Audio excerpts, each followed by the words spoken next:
Seperti apa nih? Perkembangannya ya untuk sampai hari ini yang bisa saya update ya dari kemarin itu ya mungkin keadaan ibunya yang lebih membaik ya menurut keterangan rumah sakit. Oke. Dan ini kan dikatakan sebelumnya anak ini sudah mulai dirangkul ya forensik, dan juga sudah psikologi dan juga PPPA Kementerian Pemberdayaan Perempuan dan Perlindungan Anak. Sejauh mana sudah berkoordinasi dengan pihak kepolisian? Ya kami kemarin sudah berkoordinasi ya sama baik dari seluruh stakeholder yang terkait, dari Bapas, dari Kementerian PPA, setelah itu dari Apsifor ya, dari KPAI juga gitu ya, semuanya sedang bekerja ya. Kalau kami dari tentang penanganan hukumnya ya proses sudah berjalan juga ya, kami juga sudah berkoordinasi intensif dengan kejaksaan. Tapi kalau dari forensik masih mendalami ya, karena kan mereka butuh tahapan-tahapan ya, yang metode-metode yang memang mereka harus lakukan. Ya, mana ini kan ibunya kan sebenarnya kritis tapi masih ada begitu. Iya. Apakah ibunya ini juga sebenarnya dipertimbangkan begitu untuk menjadi profil saksi selanjutnya untuk diminta keterangan? Ya, kalau untuk ibunya nanti kita ambil keterangan, cuman kan tidak mungkin gitu loh dengan kondisi yang sekarang. Tapi tanpa keterangan ibunya pun ya kita sudah bisa sampai detik ini menentukan posisi anak ini sebagai apa. Petunjuk-petunjuk apa yang didapat dari pemeriksaan terhadap 5 saksi sebelumnya, mungkin apakah menggambarkan hubungan keluarga yang seperti apa, mungkin kondisi emosional anak ini, apakah sudah ada petunjuk-petunjuk yang menggambarkan? Kalau dari saksi-saksi, karena saksi-saksi kan orang luar semua ya, security dan lain-lain ya, dan bukti petunjuk pun CCTV ya, yang bisa mereka lakukan ya hanya apa yang mereka lihat dan mereka dengar gitu, itu aja.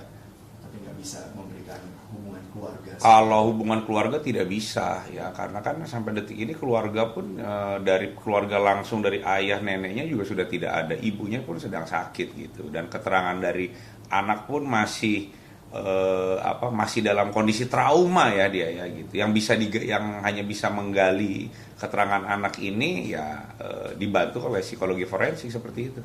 Dan tanpa mendahului apa yang menjadi kesimpulan dari psikologi forensik, melihat bahwa beliau bilang ada mendengar bisikan-bisikan seperti itu. Apakah dari pola-pola penanganan kasus serupa menunjukkan memang ini masih emosional anak di bawah umur berkaitan dengan tindakan apa yang dilakukan?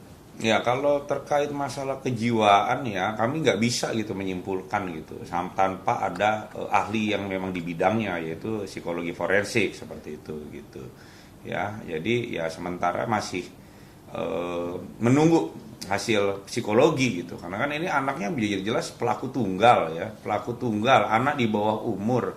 Untuk mengetahui motif itu memang harus didalami dari segi kejiwaan ya, dari psikologi forensik. Dan apakah tindak lanjutan hukum untuk anak ini seperti yang kita tahu, bagaimana penanganan di bawah umur, atau mungkin nanti ada tambahan khusus seperti pembinaan atau dan lain sebagainya, seperti apa? Ya kami sampai detik ini yang menjalani proses penyidikan ya, proses penyidikan normal ya, sampai nanti berkas kita kirim seperti itu. Update mengenai kondisi dari ibu, apakah dokter dari di mana ibu dirawat tersebut komunikasi intens untuk memberikan gambaran kapan bisa memberikan keterangan, atau mungkin kondisi terbarunya seperti apa dan sakit apa sih sebenarnya ibunya? Ya karena ibunya kan dia diserang pakai senjata tajam ya, yang jelas banyak darah yang keluar gitu, sampai dengan informasi rumah sakit juga melakukan transfusi darah gitu seperti itu. Jadi untuk bisa menanyai dan meminta keterangan ya nanti akan diberitahu oleh dokter gitu.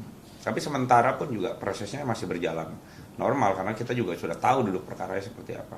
Dan apakah ada rencana untuk olah TKP lagi, melihat bahwa mungkin ada yang perlu didalami lagi dari rumah tempat kejadian perkara tersebut?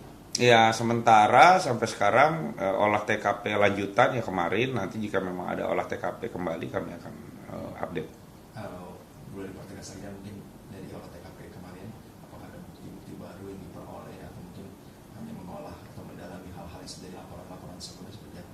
Ya kalau olah TKP lanjutan kemarin kita ingin memastikan gitu dari keterangannya korban sampai dengan olah TKP yang dilakukan ident, kita menentukan sama nggak seperti itu gitu. Ya cenderung sama.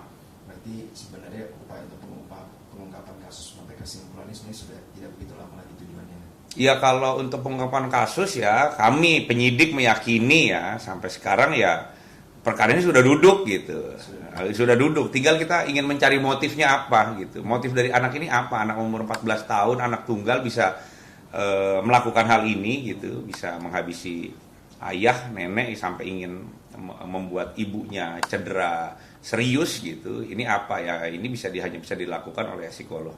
Dan untuk penanganan daripada anak korban ini, apakah sudah didampingi oleh psikolog forensik ataupun mungkin boleh keluarga-keluarga yang baik itu sepupu, mungkin bibi, paman dan lain sebagainya boleh mendampingi atau masih seperti apa? Yang mendampingi adalah psikolog, ya psikologi forensik ya, apsifor. Kalau kami didampingi apsifor. Ya, tapi kalau keluarga ya mendampingi. Kemarin ada dari keluarga dari ayahnya mendampingi juga datang gitu. Ya. Tapi yang sesuai dengan mekanismenya adalah apsifor.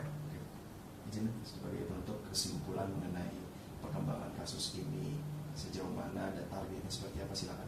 Sama tambahan saksi mungkin apakah nantinya akan ada? Ya kalau dari kami perkara ini pastinya karena ini memang statusnya anak ya tersangka, kami harus secepat mungkin ya mengirimkan berkas ini dan berkoordinasi dengan JPU ya agar berkas bisa segera kita kirim ya dan mengejar kepastian hukumnya. Itu aja. Penambahan saksi masih bersifat dinamis dan disesuaikan kasus. Ya kalau untuk saksi ya kita masih dinamis ya. Nanti kalau memang ada perkembangan terbaru kami akan update.